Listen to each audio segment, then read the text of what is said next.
E a gente também tem que entender que muitas vezes não é daquele jeito que fica. Porque isso, inclusive, é um ponto que é muito importante, que você fala muito com sua paciente, seu paciente, sobre isso, né, doutor? Inclusive, eu não gosto, né, de quando a pessoa traz Levar uma foto, fotografias. um exemplo. Porque acaba gerando uma expectativa que pode ser que eu não alcance, né? A sugestão, inclusive, da Sociedade de Cirurgia Plástica é que a gente tenha uma atenção especial e até evite operar quem costuma aparecer assim com fotos, pretendendo esse tipo de resultado. Sim. Porque a chance de insatisfação é grande, É grande. sabe? Cada pessoa tem uma anatomia diferente, né? Então você não tem como transformar totalmente a anatomia de uma pessoa em outra, principalmente quando envolve a parte óssea, a parte muscular. É uma parte que a cirurgia plástica praticamente não age. Né? Então a gente vai ganhar proporção dentro do que a pessoa é, dentro do que a pessoa tem. Entendi. Então não vai adiantar, por exemplo, eu chegar lá e dizer, ó, doutor Davis, eu quero que o meu bumbum fique assim, ó, igual o da Paola Oliveira, por exemplo, né?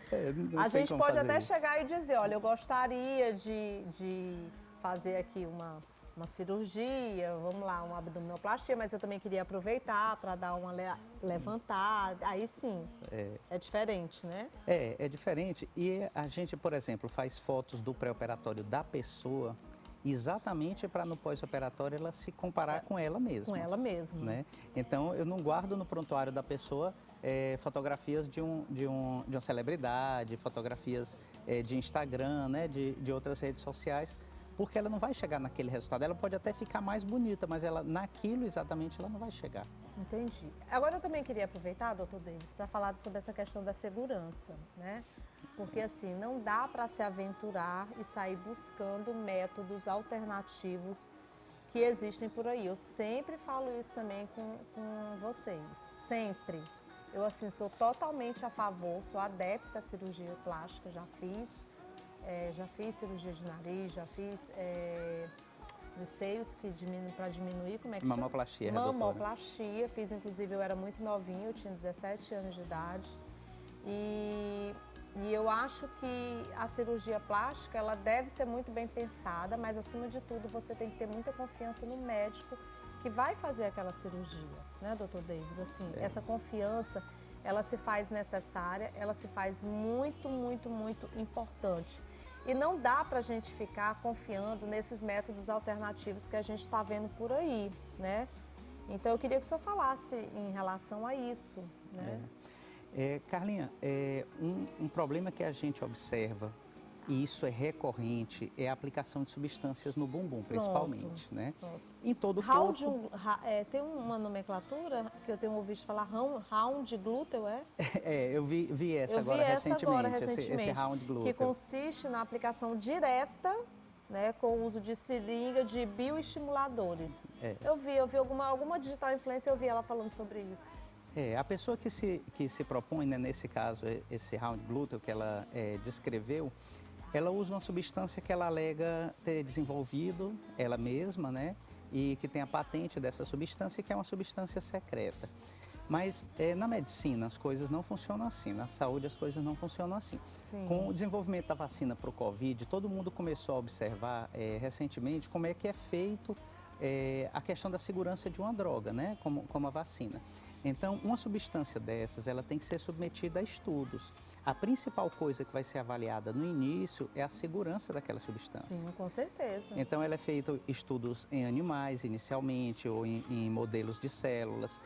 Uma vez que a segurança naquele primeiro protocolo tenha sido estabelecida, você passa para o seguinte, que é usar em humanos, e até que você usa em milhares ou dezenas de milhares de pessoas, para você dizer, finalmente, sim, essa substância é segura. E ela deve ser observada por anos, né? Por pelo menos 2 anos, para saber os efeitos colaterais futuros. Ao mesmo tempo, vai se verificando a eficácia da substância, né? Se ela vai produzir o resultado a que se propõe.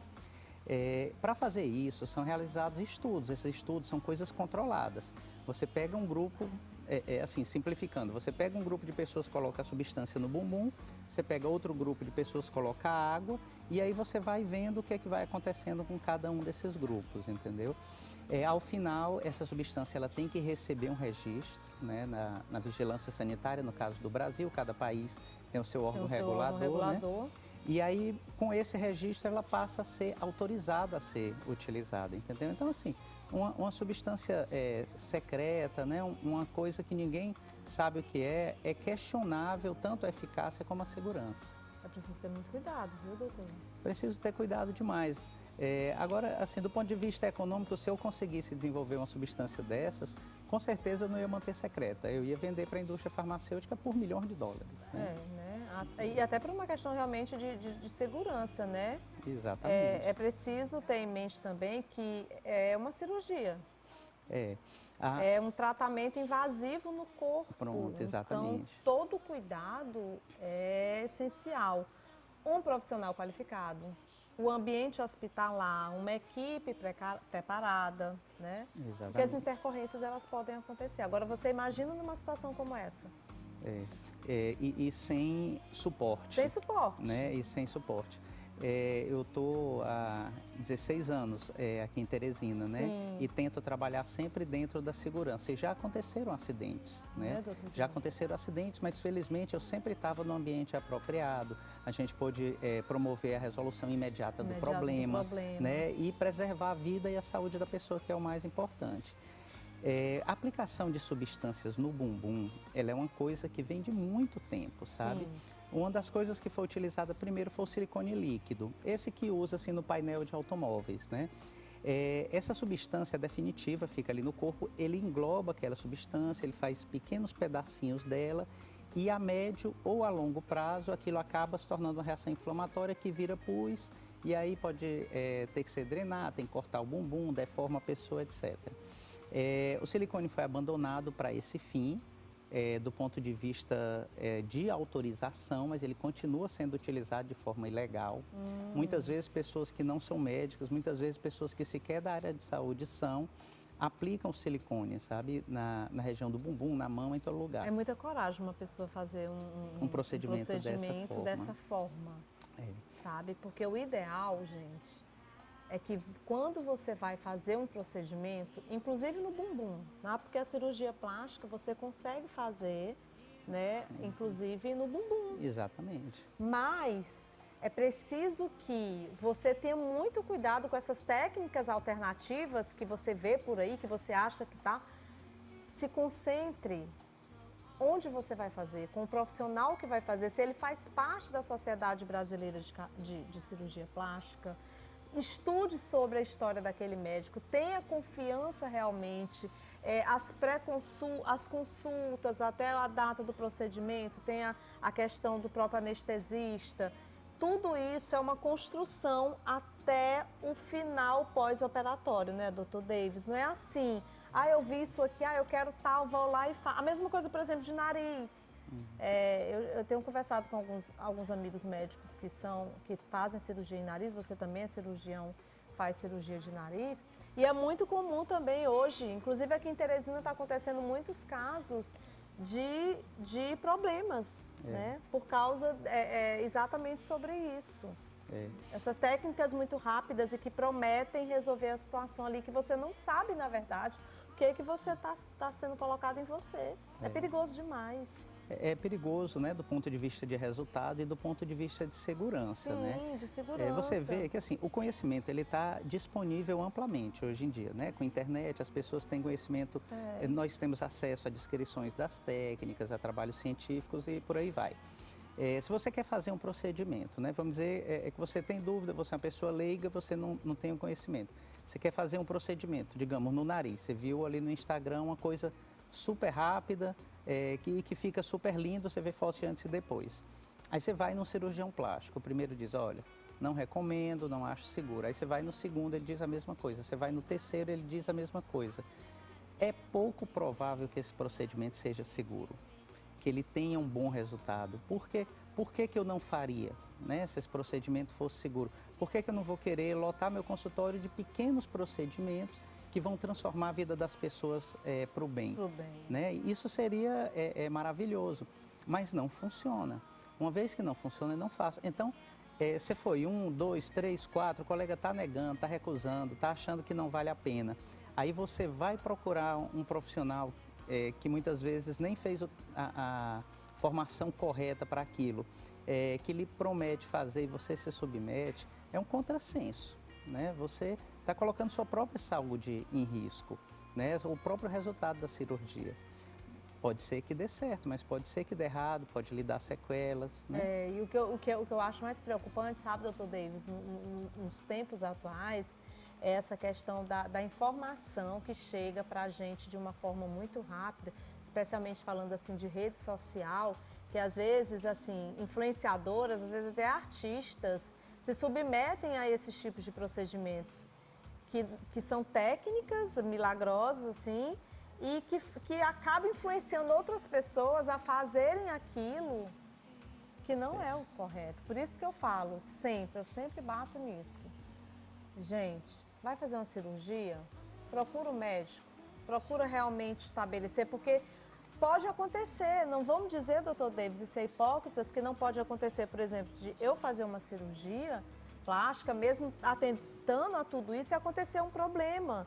Porque até mesmo quando a gente vai fazer uma cirurgia plástica, a gente tem que ter em mente que lá a gente assina inclusive um termo, né, se responsabilizando da situação que pode acontecer. E não é só na cirurgia plástica, qualquer tipo de cirurgia que a gente vai fazer, é uma cirurgia, um risco que você está correndo, né? Então, se nessa situação a gente já sabe que... Agora, imagina você fazer de qualquer jeito, doutor Davis, eu acho muito arriscado, e eu trouxe o doutor Davis aqui justamente para falar sobre isso. Eu falei sobre a questão do bumbum, porque muita gente disse assim, Carlinha, fala sobre bumbum e tal, como é que faz. Na cirurgia plástica, você pode sim ter um bumbum... Uma abordagem do bumbum para deixar mais bonito, bonito, deixar mais bonito, né? Mas com a técnica que é feita exatamente com estudos, com tudo muito bem pensado, né, doutor Davis? Não é aventura. Não, né? Chegou lá, enxertou um monte de coisa, colocou e disse, tá aqui, vai embora, tá tudo bem. Né? É isso. Não funciona dessa forma, né?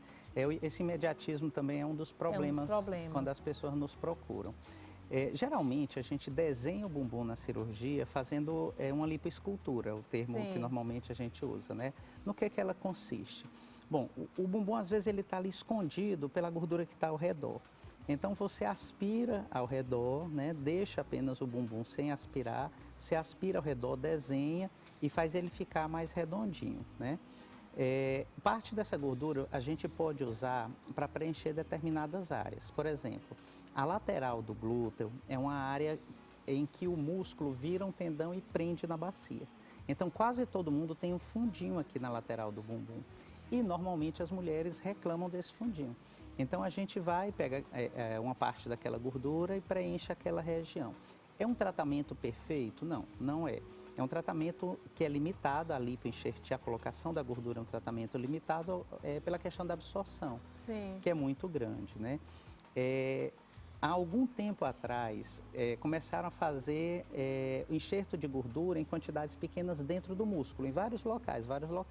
Só que se notou que o resultado era melhor, mais duradouro, mas que isso não era seguro, porque gerava uma coisa chamada embolia, aquela gordura às vezes entrava no sangue e entupia as artérias do pulmão, Aí né? dá uma embolia pulmonar. Dá uma embolia pulmonar que põe em risco a vida da pessoa, né? Então, hoje em dia não se faz, ou praticamente não se faz a técnica intramuscular. Se coloca debaixo ali no meio da gordura que já tem no bumbum, debaixo da pele, né? Tem que ser tudo associado, sabe, Carlinha? Tem que ser aspirado e colocado, a quantidade tem que ser uma quantidade segura, né? Lógico que a gente quer o melhor resultado possível, né? Mas tem que ser dentro das limitações... Das limitações de cada paciente, né? De cada paciente. Eu tenho uma pergunta aí para o doutor Davis. Qual é, Aline? Me fala aí. Carlinha, muitas vezes as pessoas só olham preço na hora de fazer e quando acontece o pior... Só Jesus na causa, né? Olha aí, telespectadora mandando mensagem pra gente, essa questão também do preço. Ah, pronto, ela tocou num ponto aí que é importante também a gente falar. Gente, cuidado com essa coisa de preço, oferta, isso aqui, a gente tem que ter muito cuidado. Exatamente. Quando você fala em preços muito pequenos, você tem que observar que você também vai oferecer uma qualidade menor, certo? Então, se você... Assim, exemplificando a grosso modo, se você oferece uma cirurgia de prótese de mama que custa metade do que a maioria dos cirurgiões cobra, é provável que a qualidade daquela prótese seja inferior, né? Ou que o local em que você vai levar para a pessoa fazer a cirurgia seja mais barato porque tem menos suporte para oferecer. Então, assim, o preço em si não é, o melhor fator de avaliar na hora de você decidir o cuidado que você vai ter com o seu corpo, né? É lógico, assim, que há valores às vezes exagerados, né? Tem grandes cirurgiões famosos em São Paulo, no Rio de Janeiro, que os custos são inacessíveis para a grande maioria das pessoas. Sim, para a grande maioria. Né? Mas, em termos médios, a maioria das pessoas hoje consegue fazer uma cirurgia plástica, ela tem como fazer financiamento. O banco oferece consórcio hoje que você faz sem nem ir ao banco para a cirurgia plástica, entendeu? Faz no aplicativo do celular. Então, tem muita facilidade hoje, divisão de valores, né? E é bom a gente falar também, sabe, doutor Davis, que às vezes a gente fala muito assim sobre a questão da cirurgia plástica, algumas pessoas que dizem assim, fazer cirurgia para quê e tal. Gente, mas mexe com a nossa autoestima, mexe com a gente. Às vezes é uma orelha, a pessoa tem uma orelha de abano, ela sofre bullying. Só ela sabe aquilo que ela sente, né, doutor Davis? É verdade. Às vezes ela teve um acidente, alguma coisa e realmente necessita. Não vamos banalizar a cirurgia plástica. Às vezes eu fico triste quando eu vejo alguém se referindo à questão da cirurgia plástica de uma forma banalizada. Não, pelo contrário, eu acho que a gente precisa respeitar a opinião das pessoas, a vida de cada pessoa. Cada um sabe a dor e a delícia de ser o que é. Exatamente. Né? Isso é uma música, né, Youssef? Cada um sabe a dor e a delícia. Gente, essa música é muito linda. Acho que é Gal Costa. Como se a polícia... Que música linda. Olha, voltei lá nos tempos de Iracema Teles, no Boteco dos Poetas. Mas assim, gente, falando realmente sobre isso, a gente não tem que julgar ninguém, né, doutor Davis? Assim, quando você pensa em fazer uma cirurgia plástica, quando você procura um cirurgião plástico, quando você quer fazer algo em você, é porque aquilo ali está te trazendo alguma coisa. Então, você quer realmente levantar a sua autoestima, vai fazer bem para você. Eu acho que super vale a pena mesmo. Quer fazer, faça. Agora, faça com um profissional que é preparado para fazer o tipo de cirurgia que você procura, né, doutor? Exatamente. A cirurgia plástica, assim, escolhi, né? Sou apaixonado por ela. Apaixonado por ela. Já são quantos anos, doutor Davis, como cirurgião? 2004, eu terminei 17 anos. 17 anos já, 17 hein? É uma anos que eu paixão terminei. grande. E é bom, todo dia é uma novidade, né? E operar é bom demais. Doutor Davis ama operar. Gosto demais. Carlinha, é você mudar a vida da pessoa com a mão, entendeu? Sim. Então você... Eu imagino quantas histórias de vida já passaram assim. Eu ouço tanta coisa linda assim, no consultório, né, sabe? Coisas inesperadas, assim, que a pessoa... Que te motivam. Motiva demais a gente, porque... A estudar mais, a aprender mais, a se especializar cada vez mais, a buscar querer fazer o que é mais novidade, bonito, né? Exatamente. É incrível isso. Porque muda mesmo, muda a vida das pessoas, às vezes muda até o relacionamento conjugal. Não salva casamento de ninguém. Não salva, por favor. Mas às vezes dá um upgrade, né? Sim. Às vezes a pessoa se torna... a intimidade com o parceiro renova, né? Então a cirurgia plástica, ela muda demais essas coisas, sabe? Parabéns. Muito obrigado. Por ser apaixonado pelo que faz, por ser estudioso como você é e porque